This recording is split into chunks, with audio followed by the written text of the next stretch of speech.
আচ্ছা, আমরা যখন ফিউচার পার্কে ঘুরতে আসছি, দেখি কে কি মার্কেট করতে আছে, ঈদের মার্কেট দেখার বিষয়। ভাইয়া, তো ব্যস্ত আছেন?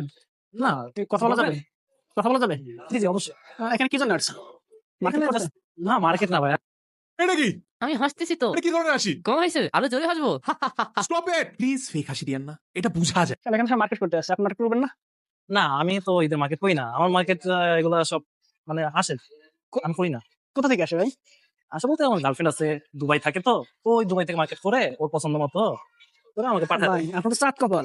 চাহাত কপাল বলতে ভাই এই আর কি। ওই আমার মানে ফ্রেন্ড আছে হ্যাঁ। যে ইসাক, ওর তো মানে এখানে মোবাইলের দোকান আছে। তো ও প্রায় সময় দুবাই যায়। তো ওর কাছে আসছি যে ও যদি নেক্সট টাইম আসে তাহলে যাতে আমার গার্লফ্রেন্ডের সাথে যোগাযোগ করে ওই মার্কেট গুলা শপিং গুলা নিয়ে আসে আর কি। এই জন্য আর কি আসা, নাহলে Okay. আসতাম না। ওকে ভাইয়া, ধন্যবাদ।